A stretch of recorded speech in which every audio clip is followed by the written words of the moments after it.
ఇక తెలుగుదేశం వాళ్ళే కొట్టొచ్చు, అదేమంటే రెడ్ బుక్ అని చెప్పొచ్చు, ఏదో ప్రచారం చేసుకోవచ్చు. ఇది అంతా చాలా ఈ సంస్కృతి బహుశా ప్రపంచంలో ఎక్కడ ప్రజాస్వామ్య దేశాల్లో ఎక్కడా ఉండదేమో. సుధాకర్ బాబు గారు చెప్పండి, మీరు కూడా చాలా కాలం ప్రతిపక్షంలో ఉన్నారు, గవర్నమెంట్ పక్షంలోనూ ఉన్నారు.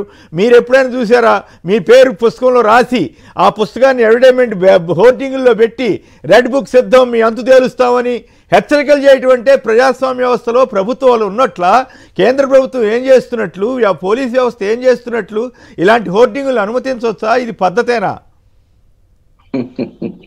కేసీఆర్ గారు గుడ్ మార్నింగ్ అండి. నమస్కారం. కృష్ణరాజు అన్న బాగున్నారా? Good morning. వారి సుదీర్ఘమైన విశ్లేషణ చాలా బాగుందండి.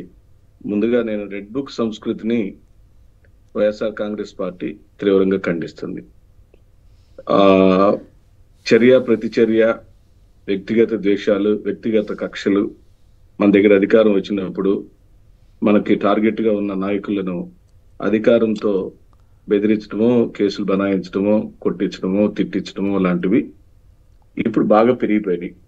ఇప్పుడు ఈ సంకీర్ణ ప్రభుత్వంలో అనగా కూటమి ప్రభుత్వం, దీనిలో ఒక చంద్రబాబు నాయుడు గారు, లోకేష్ గారు కాకుండా పవన్ కళ్యాణ్ గారు, మోడీ గారు కూడా ఇన్వాల్వ్ అయిన ఒక ఉమ్మడి ప్రభుత్వం. ఈ ప్రభుత్వంలో ఇలాంటి పోకడలను ప్రజాస్వామ్యంలో ఏ ప్రజాస్వామ్యాన్ని కోరుకునేటువంటి నాయకులు లేదా ప్రజలు హర్షించరు.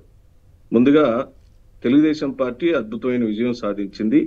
బహుశా వాళ్ళ ఆనందంలో, అత్యుత్సాహంలో కొన్ని చర్యలను చేయొచ్చు. కానీ ఆ చేసిన చర్య ఎలా చేస్తున్నారు, ఎంత వికృతంగా చేస్తున్నారనే విశేషాలలో గ్రామాలలో వైఎస్ఆర్ కాంగ్రెస్ పార్టీ నాయకులను భౌతికంగా దాడి చేయటం, అదొక గ్రామ హింస, రాజ్యహింసగా మనం పరిగణిస్తే, సచివాలయాల్లో గ్రామ సచివాలయాలకు ఉన్న వైఎస్ఆర్ కాంగ్రెస్ ముఖ్యమంత్రి గారి అనగా ఆంధ్రప్రదేశ్ ముఖ్యమంత్రి గారి చిత్రపటాలను పగలగొట్టడం, తీసివేయటం, కాళ్ళతో తన్నించటం లాంటివి, ఇది ఏ కోణంలో మనం చూడాలని అర్థం చేసుకోవాల్సిన పరిస్థితి ఉంది. అలాగనే కొన్ని రాళ్లను కూడా పగలగొడుతున్నారు. అంటే ఏమిటది? ఈరోజు మనం అధికారంలోకి రావడంతోనే ఆనాటి ప్రభుత్వం యొక్క విజయానికి సంబంధించిన చిహ్నాలను తుడిచివేయటం. అంటే జగన్మోహన్ రెడ్డి గారు తీసుకొచ్చిన అద్భుతమైన సంస్కరణలలో గ్రామ సచివాలయ వ్యవస్థ చాలా అద్భుతమైందని అనేకమైన సార్లు అనేకమైన రాజకీయ విశ్లేషకులు ప్రశంసించారు. అది నిజంగా కూడా గ్రామాల్లోని ప్రజలకు ఎంతో ఊరటనిచ్చింది. అదే సమయంలో వాలంటరీ వ్యవస్థ, ఈ రెండిటికి ఆద్యుడు, ఈ రెండిటి విజయాలకు కారకుడు జగన్మోహన్ రెడ్డి గారే. అంటే ఇప్పుడు మీరు ఆ బోర్డులు తీసేసి రాళ్లను పగలగొట్టినంత మాత్రాన ఆ వ్యవస్థలను తీసుకొచ్చినటువంటి మహానుభావుడిని రాష్ట్ర ప్రజలు ఎలా మర్చిపోతారు? ఉదాహరణకు మండల వ్యవస్థ ఎన్టీఆర్ గారు తెచ్చారు, తర్వాత పాలకులు కూడా పాటించారు. అంటే దానిలో ఎంతో మంచి ఉందనే కదా తర్వాత పాలకులు కూడా అవలంబించారు. అలాగనే ఎన్టీఆర్ యూనివర్సిటీకి వైఎస్ఆర్ గారి పేరు పెట్టారని ఆ రోజు వాళ్ళు విమర్శించారు, చాలా మాట్లాడారు. ఈ రోజు అధికారంలోకి రావడంతోనే వైఎస్ఆర్ గారి యొక్క పేరుని కాళ్ళతో తన్నుతూ దాన్ని తీసివేశారు. వైఎస్ఆర్ గారి విగ్రహాన్ని దారుణంగా అవమానపరుస్తున్నారు. దీన్ని పూర్తిగా ప్రజాస్వామ్యంలో ఓ రాజకీయ పార్టీగా, ప్రజాస్వామ్య కాంక్షకులుగా మేము ఓటమిని అంగీకరిస్తూ ఈ చర్యలను, దుశ్చర్యలను తీవ్రంగా ఖండిస్తున్నాం.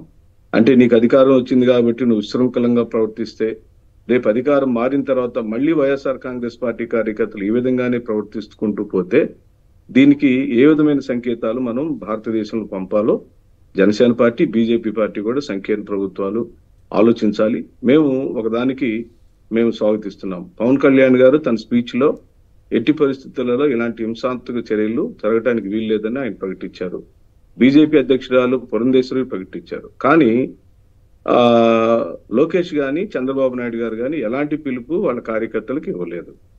దాన్ని బట్టి తెలుగుదేశం పార్టీ యొక్క నైజాన్ని జనసేన పార్టీ, బీజేపీ పార్టీలు ప్రాథమిక దశలోనే అర్థం చేసుకోమని మేము కోరుతున్నాం. మా ఓటమికి కారణాలను సుదీర్ఘంగా వైఎస్ జగన్మోహన్ రెడ్డి గారు మరుసటి నాడు నుండే వచ్చి తన సీట్లో కూర్చొని ముఖ్యమంత్రిగా ఏ సీట్లో కూర్చున్నాడో ఈ రోజున ఓటమి పాలైన తర్వాత కూడా అదే సీట్లో హుందాగా కూర్చున్నాడు, ఓటమిని అంగీకరించాడు. సాయంత్రం 5 గంటలకు ప్రజల ముందుకు వచ్చాడు. తన ఓటమిని అంగీకరిస్తున్నట్టుగా ప్రకటించాడు. కొత్త ప్రభుత్వానికి స్వాగతం పలికాడు. కొత్త ప్రభుత్వం సక్సెస్ అవ్వాలని కూడా కోరుకున్నాడు. మేము కూడా ఈ రోజున వైఎస్ఆర్ కాంగ్రెస్ పార్టీ శ్రేణులందరం, ప్రజలందరం మనస్ఫూర్తిగా తెలుగుదేశం పార్టీని వెల్కమ్ చేస్తున్నాం. మేము కోరుకునేది ఒకటే, మేము సంక్షేమాన్ని అద్భుతంగా చేశామని మేము భావించాం.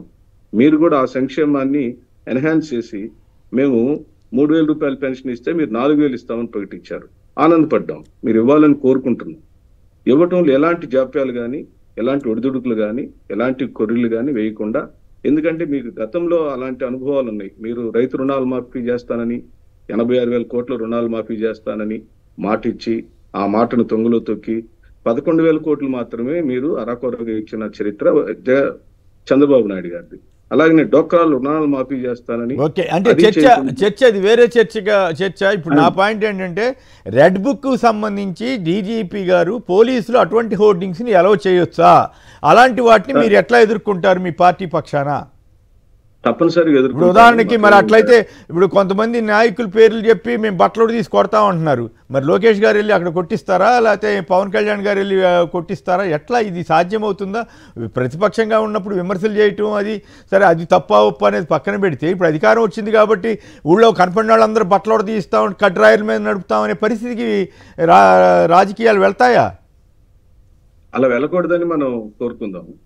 వెళ్ళాలని వాళ్ళు ఉత్సాహపడుతున్నప్పుడు ఇప్పుడు దెబ్బలు తినటానికో, కేసులు పెట్టించుకోవటానికో, లేదా కొట్లాటకు దిగటానికో వైఎస్ఆర్ కాంగ్రెస్ పార్టీ ఈ రోజున, మా పార్టీ స్థాపించిన రోజు నుండి జగన్మోహన్ రెడ్డి గారు తన సుదీర్ఘమైన 15 సంవత్సరాల తన కాల పరిమితిలో 5 సంవత్సరాలు మాత్రమే అధికారంలో ఉన్నారు. 10 సంవత్సరాల పాటు ప్రతిపక్ష పాత్ర పోషించారు. ఈ రోజు మరో ఇంకొక 5 సంవత్సరాలు ప్రతిపక్ష పాత్ర పోషిస్తాడు. మళ్ళీ తిరిగి అధికారంలోకి వస్తాడు.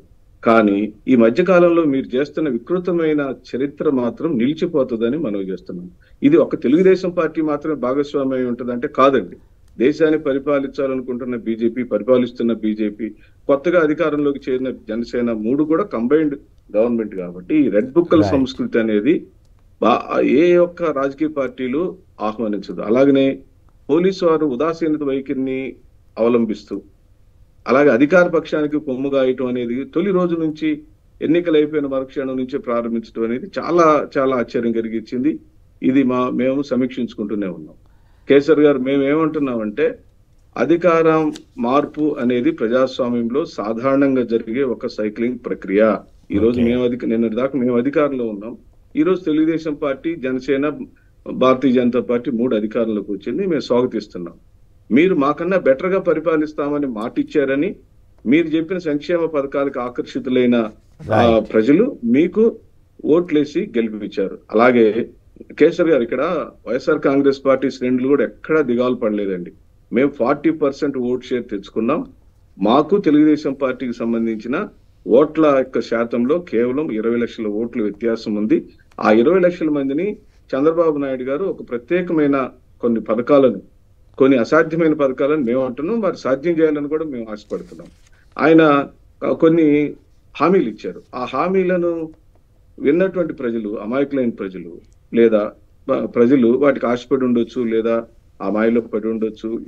అది ఒక తర్కం అండి. అది దాని మీద మేము నిరంతరం మా రాజకీయ కార్యాలయంలో దాని మీద విశ్లేషణలు జరుగుతూనే ఉన్నాయి. భేదమదనం జరగాల్సిన ఆవశ్యకత ఉంది. మేము సమీక్షించుకోవాల్సిన ఆవశ్యకత ఉంది. మా పని మేము చేస్తున్నాం. కానీ రాజ్య హింసని ప్రోత్సహించే ఏ అధికారైనా, మరి ముఖ్యంగా పోలీస్ వ్యవస్థలు తక్షణమే రియలైజ్ అవ్వాలి.